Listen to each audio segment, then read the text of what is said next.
A ver, cuando se piensa en Arthur Conan Doyle, es inevitable pensar en Sherlock Holmes. Lógica pura, deducción, lo que uno espera. Pero, ¿qué pasaría si descubriéramos que el maestro de la razón también escribió una de las historias de terror más influyentes de su tiempo?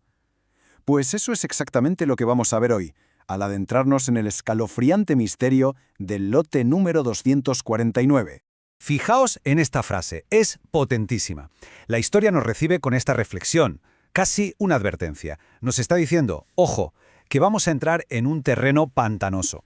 Un lugar donde las certezas se desvanecen y las reglas de la realidad, tal y como las conocemos, están a punto de hacerse añicos. Bueno, pues vámonos a ello. Estamos en 1884. El escenario no podría ser más gótico, el Old College de Oxford. Imaginaos esos muros antiguos cubiertos de hiedra. Y en una de sus torres, una vieja torre de piedra, viven 3 estudiantes. Sus vidas, sin que ellos lo sepan, están a punto de cruzarse de la forma más siniestra imaginable, en una espiral de misterio tan retorcida como la propia escalera de caracol que comparten. Y aquí tenemos a nuestros dos protagonistas, que son como el día y la noche. En el piso de arriba vive Abercrombie Smith, un tipo práctico, estudiante de medicina, todo ciencia y lógica, el hombre de razón. Y justo debajo está Edward Bellingham, un personaje totalmente opuesto, brillante sí, pero siniestro. Un experto en lenguas orientales, en lo oculto, un hombre de secretos. Está claro, ¿no? El choque entre estos dos es solo cuestión de tiempo. Para entender a Bellingham, solo hay que ver su habitación. Es casi un museo de lo macabro.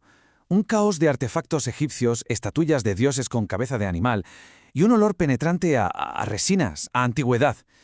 Pero en medio de todo eso hay algo que domina la estancia, algo imposible de ignorar. Sí, una momia.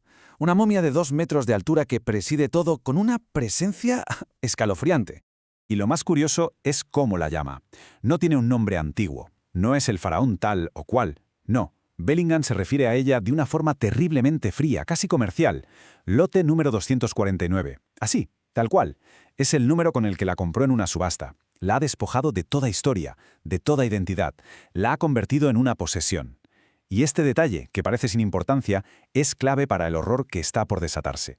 Vale, y aquí es donde la cosa se pone seria. De repente, esa paz académica de Oxford, ese ambiente de estudio y debate, se rompe. Empieza a haber una serie de ataques muy violentos y aparentemente sin conexión. Pero, si se mira de cerca, hay un hilo que los une a todos, un denominador común terrorífico.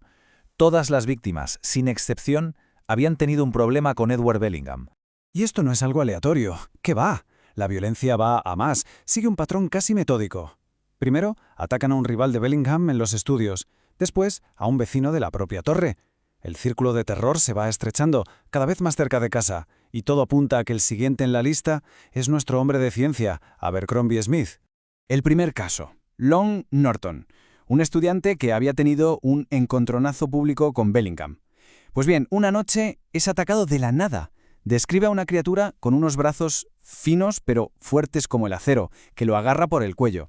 La cosa esta se descuelga de un árbol, casi lo estrangula y luego, atención, escala un muro como si fuera un gato y desaparece en la oscuridad. Totalmente inhumano. La siguiente víctima, William Monkhousley, el vecino del primer piso. Su error, discutir con Bellingham por un asunto relacionado con su hermana. Poco después, aparece medio ahogado en el río. Alguien o algo lo arrastró hasta allí y lo dejó por muerto.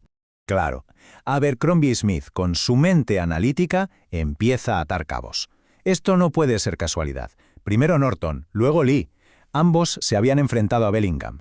Para un hombre de ciencia como él, la idea es absurda, pero el patrón es innegable. La sospecha empieza a abrirse paso en su mente, por muy irracional que parezca. Y todas sus dudas se confirman de la manera más aterradora. Después de encararse directamente con Bellingham, Smith es el siguiente. Una noche, caminando por un sendero oscuro, siente que le persiguen. Se gira y ve una figura agazapada, inhumana, rapidísima.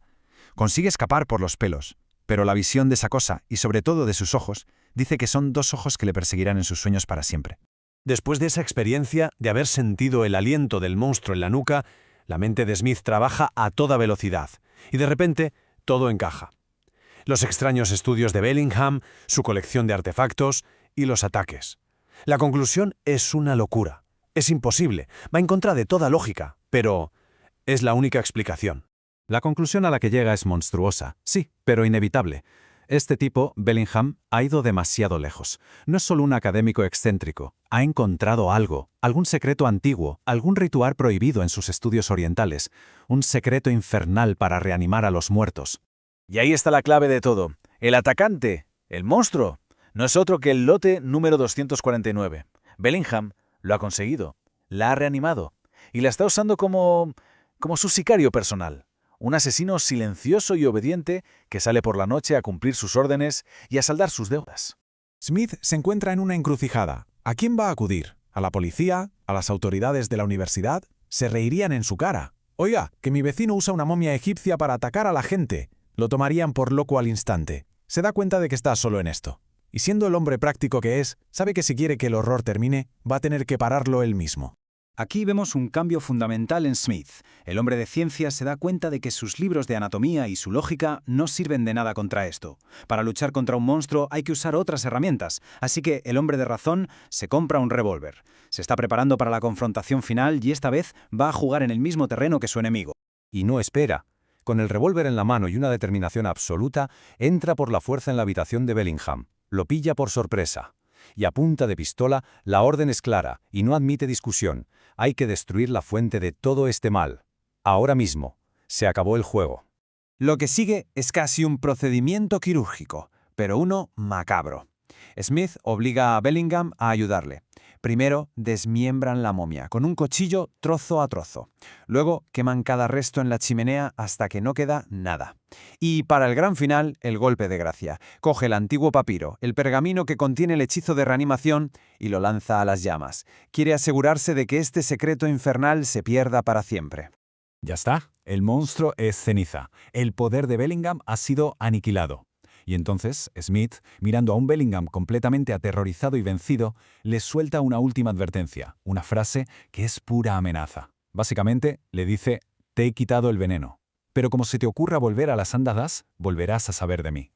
La amenaza física ha terminado, pero la psicológica, esa perdurará. Y como era de esperar, Bellingham no se queda con probar nada. Coge sus cosas y desaparece de Oxford de la noche a la mañana. Se esfuma. Se rumorea que se fue a Sudán. Con su ida, el reinado de terror del lote 249 llega a su fin.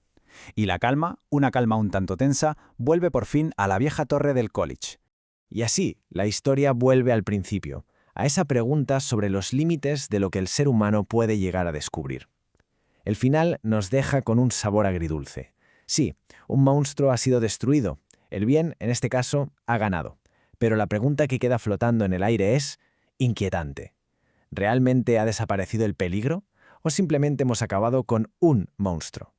¿Cuántos otros secretos oscuros, cuántos otros lotes 249 podrían estar ahí fuera, esperando en algún rincón olvidado del mundo a que alguien, con la curiosidad y la ambición de Bellingham, los encuentre?